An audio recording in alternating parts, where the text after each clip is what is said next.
Assalamualaikum warahmatullahi wabarakatuh. Perkenalkan, nama saya Tria Maulana Zahra dari kelas 2022C dengan NIM terakhir 103. Di sini saya akan mereview materi mata kuliah Komunikasi dan Advokasi Kebijakan.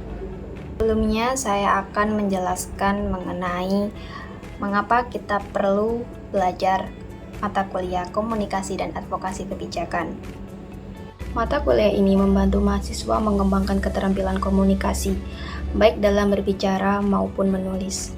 Keterampilan ini sangat penting dalam mempengaruhi pemikiran dan sikap orang lain terhadap suatu isu kebijakan. Kemudian, matkul ini juga mempelajari tentang advokasi kebijakan, sehingga membantu mahasiswa memahami bagaimana cara melobi dan mempengaruhi pembuat kebijakan, organisasi, dan masyarakat umum untuk mendukung suatu kebijakan atau perubahan suatu kebijakan. Selanjutnya, dengan memahami bagaimana mempengaruhi kebijakan, maka mahasiswa dapat berpartisipasi secara aktif dalam proses demokrasi dan berkontribusi pada pembentukan kebijakan yang lebih baik. Selanjutnya, saya akan melanjutkan review materi terkait mata kuliah Komunikasi dan Advokasi Kebijakan. Pertama, yakni mengenai komunikasi. Komunikasi merupakan proses saling bertukar informasi, gagasan, atau pesan antara individu atau kelompok, baik secara verbal maupun non-verbal. Proses komunikasi melibatkan pengiriman, penerimaan, dan pemahaman pesan antara pihak-pihak yang terlibat dalam interaksi komunikasi, yang nantinya menimbulkan feedback dari informasi atau pesan yang disampaikan. Komunikasi bisa terjadi dalam berbagai bentuk seperti lisan, tulisan, visual, atau melalui tindakan. Tujuan utama komunikasi adalah untuk menyampaikan pesan atau informasi dengan jelas dan efektif agar pemahaman terjadi di antara pihak-pihak yang terlibat dalam komunikasi. Terdapat 5 bentuk komunikasi. Yang pertama adalah komunikasi intrapersonal, yakni komunikasi yang terjadi ketika seseorang berkomunikasi dengan dirinya sendiri. Kedua adalah komunikasi interpersonal, adalah komunikasi yang berlangsung antara dua orang atau lebih secara langsung. Ketiga adalah komunikasi kelompok. Komunikasi kelompok merupakan komunikasi yang dilakukan oleh beberapa orang dengan jumlah minimal 3 orang atau lebih guna mencapai tujuan tertentu. Keempat adalah komunikasi organisasi, merupakan bentuk pertukaran pesan antara unit-unit komunikasi yang berada di dalam suatu organisasi. Kelima, yakni komunikasi massa. Komunikasi massa adalah proses di mana organisasi media membuat dan menyebarkan pesan kepada khalayak umum. Salah satu contoh komunikasi adalah public speaking. Terdapat teknik dalam public speaking yang harus diperhatikan. Pertama, variasi suara. Vokal menjadi salah satu kunci utama agar ucapan kita terdengar dengan jelas kepada para pendengar. Variasi vokal menjadi hal yang harus diperhatikan saat public speaking.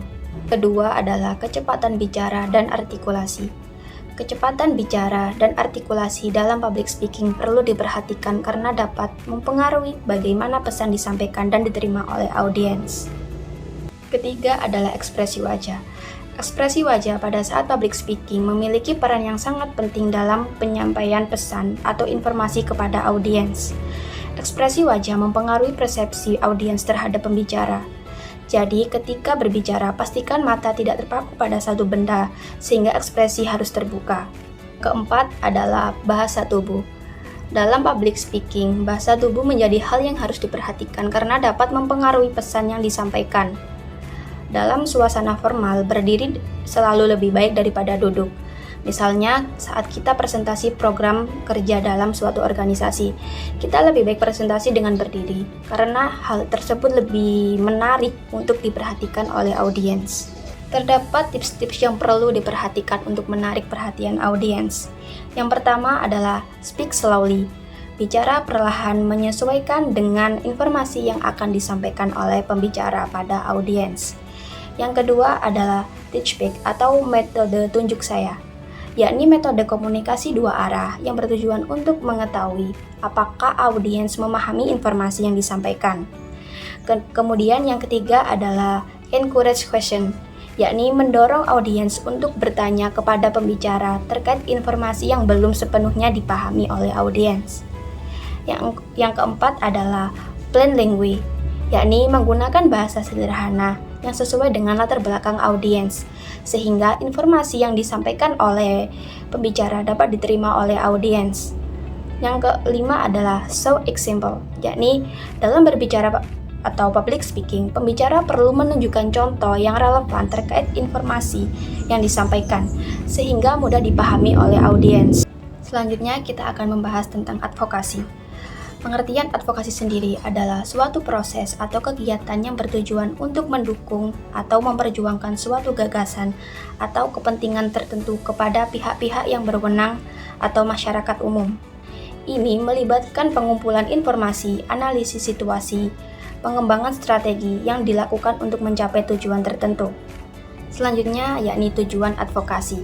Tujuan advokasi sendiri yang pertama yakni membentuk pemahaman maupun kesadaran terhadap suatu masalah.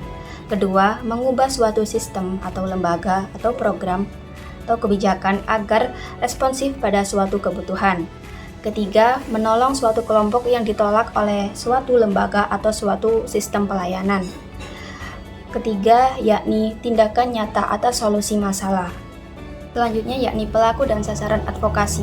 Pelaku advokasi diantaranya ialah pakar, pejabat yang berwenang, perguruan tinggi, media massa, swasta, organisasi profesi, masyarakat atau tokoh masyarakat, serta LSM.